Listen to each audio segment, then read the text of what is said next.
All right, y'all. So this video is gonna be from Hockey Psychology, the harsh truth about Mitch Marner. I reacted to Mitch Marner in the past. I just kind of started to get, learn about his, him and just where people rank him at in the hockey space. I heard the dude is pretty good. From looking at his highlights, like dude is definitely nice. I haven't reacted to him in a little while. So I see Hockey Psychology had dropped a video on him saying the harsh truth about Mitch Marner. So I've been kind of out the loop with hockey, but I'm trying to get back in and kind of know what's going on, trying to catch back up on everything. So y'all just make sure y'all fill me in on the comments and let me know what's going on, like what exactly he's talking about. If I'm kind of quiet, I'm trying to like really catch up and really understand what he's explaining about Mitch Marner. So y'all fill me in on any gaps that I didn't cover or that I just I didn't fully know about. So, but yeah, if I'm like I said, bro, if I'm quiet, y'all just fill me in. Fill me in right now. Hold on, have you been lied to about? Okay, he posted this 4 days ago. Yeah, y'all just fill me in on everything, bro. Catch me back up. And yeah, we gonna get into this and see what he's talking about. Question. If you were a GM, what would you pay a winger who finished top 5 in scoring, but throughout his career has been known for becoming a shell of his true form in the biggest games? Well, if you were Vegas management, you'd give this player a $96 million contract, making him instantly the highest paid player on the team.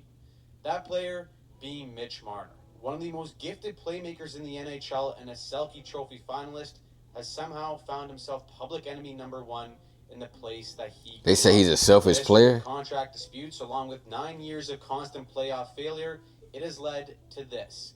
Mitch Marner smiling ear to ear being a Vegas Golden Knight. Some people think Leaf fans wrongly chased him out of town. Others are more than glad to see him go. Either way, this ending should have never happened. Wait, he got traded? The era of failure has led to a wild change in the NHL. So let's take a deeper look. Shout out to Hockey Psychology, man. We may be in the NHL I love his breakdowns. Summertime is here. Concerts, baseball games, shows, all of it is in the mix now, and the best way to get a deal with tickets is he got a clothing brand? Down the easiest way to find ticket deals with a simple 1 to 10 rating system, so you know if you're getting your money's worth. If the tickets are red, skip that, look for green. Those are the gems, and you should snatch up those tickets. SeatGeek is coming up clutch. Oh, SeatGeek. Do I have my shades in my bag? Our next set of tickets if you use the code HOCKEY15. You know me, I use SeatGeek all the time throughout the year to catch big games during the season. Trust me, the playoff disappointments go down a little bit easier. Hold on, y'all. I got a deal on my ticket. I use it for every live event I go to. I get some sweet last-minute deals on my tickets from SeatGeek. So for your next event, make sure you use code HOCKEY15 to get 15% off your next purchase. All you have to do is just click the link in our description down below to get the best seats in the house while scoring a great deal from SeatGeek. There was actually a time when Mitch Marner was one of the most beloved Toronto Maple Leafs on the team. Hometown star, electric production, he was supposed to be one of the core pieces to end the curse and bring the cup back to Toronto. But after what was widely considered a bitter contract standoff in 2019 that ended up with him getting a $10.893 million ticket, the money quickly made Leaf fans say, "Show me your worth." For all the regular season brilliance, playoffs told a different story. A lack of production and uncharacteristic mistakes in big games became a trend, and with the finger usually being pointed right at Marner. Add one more ugly Game 7 loss to the Panthers, it meant... So they said he's a selfish player. Mitch Marner will be a Vegas Golden Knight, but will it actually change the narrative around his game? Well, let's start with the good. Marner, at his best, or in the regular season, can be a top 5 player in the NHL. I mean, this past season, he did finish top 5 in scoring. He had his I would think, yeah, dude is nice. In this final year, and it's built He's a good player off of his playmaking prowess, specifically off the rush. Marner is a master at manipulating defenders in these situations. Now, he isn't exactly a one-on-one specialist, and what I mean by that is very seldomly does he attack a defender and try to beat him under the stick or wide with speed. Instead, his bread and butter is using his patience to pull defenders toward him to create a more dangerous opening for his teammate. Frequently using a change of speed or button hooks to throw off gaps against defenders, Marner has the patience and poise to either make a quick bump play to space or hold on to the puck and find a slam dunk option for a grade A chance. As a slighter build, Marner has it in his bag to absorb pressure and contact to make a play. Now, once he's in the offensive zone, where he shines the most is along the wall. Controlling bobbling pucks and making plays 2 to 3 feet away from the wall is the hardest skill to master in hockey. Marner was third in the NHL this past season when it came to slot passes, and that's because his first touch off the wall is usually handled perfectly so he can funnel it into a high danger area immediately. It's actually how he set up the biggest goal Canada has scored in the last decade. His ability to control Taking perfect tests off and him. swiftly place it in danger is at the core of what makes him one of the deadliest architects in the league. This is very similar to how Nikita Kucherov drives the play as a winger, and a big reason I need to buy his merch. in back-to-back seasons.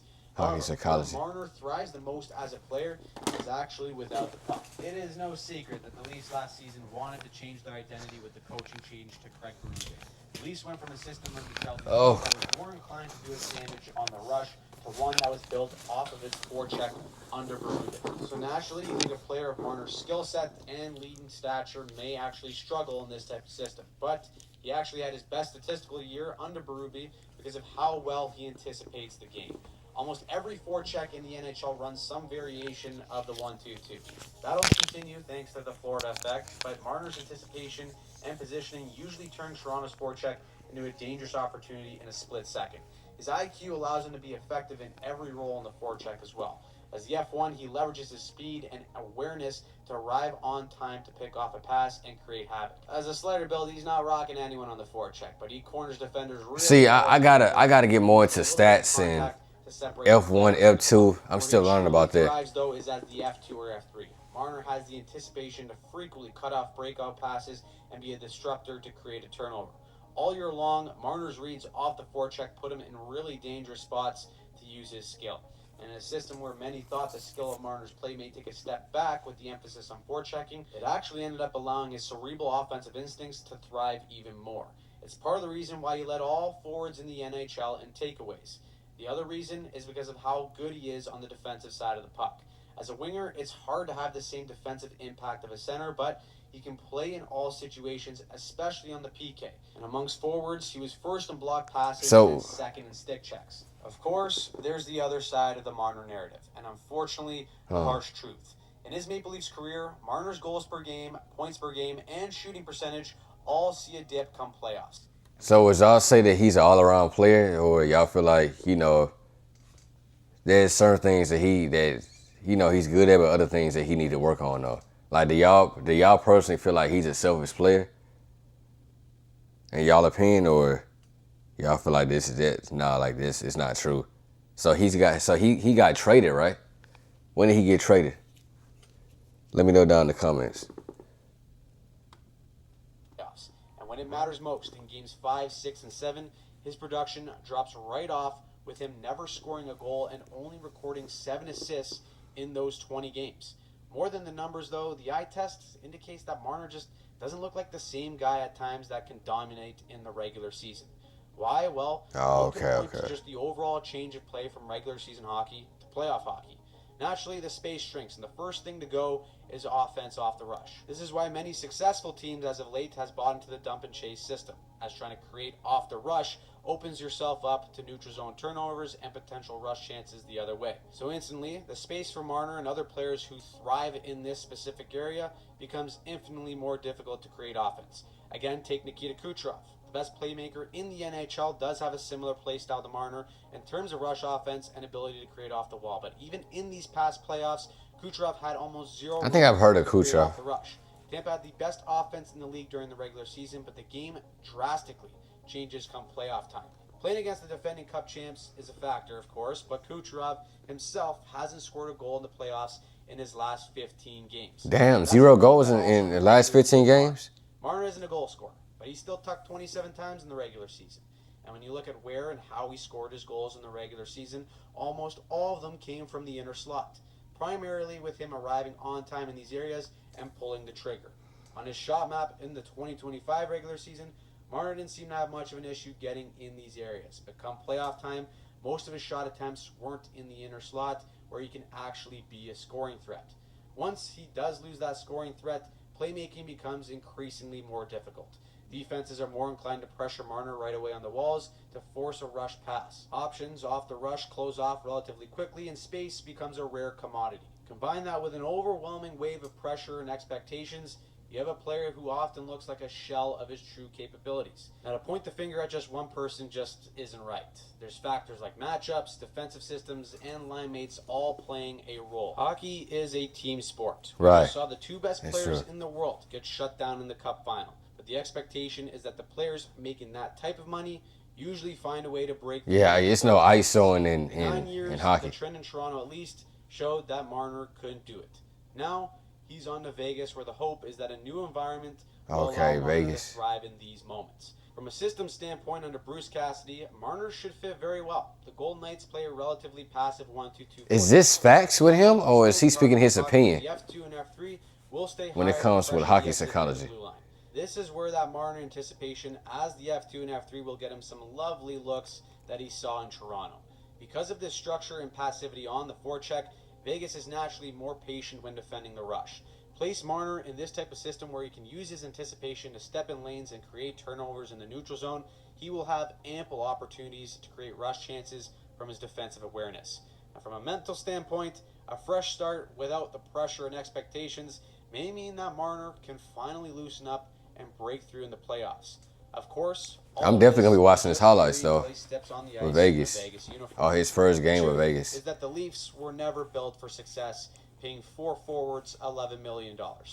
That being said, the Leafs never did quite get the best version of Mitch Marner in the games where it mattered the most. The contract only enhanced the pressure, and when the $65 million, fans turned on. I hate Mitch Marner. Mitch Damn. Marner is without a doubt one of the most talented wingers in the NHL. But in order to be truly worth the money, he's got to prove it when it matters most. Growing up as an Ontario kid, it was the perfect scenario with a special player, yet it ended in a complete disaster. The Core 4 era in Toronto is over, and a new one begins with Mitch Marner walking out the door to join Vegas. Okay, well, we're going to be watching this first game for sure then. We're going to be checking him out for sure. Damn. That's tough, man. That's tough. Maybe this will be a better, opportunity for him and everything, though. On Vegas. I'm going to definitely be on the lookout. Y'all let me know down in the comments when the next time Vegas plays, and then we can check out his first game for sure, though. I still plan on going to my first hockey game, though, but we'll see, though. Out there in Dallas, maybe. I'll keep y'all updated, though, man. But y'all make sure y'all sub up, roll to 7K subscribers, bro, and I'll see you on the next one.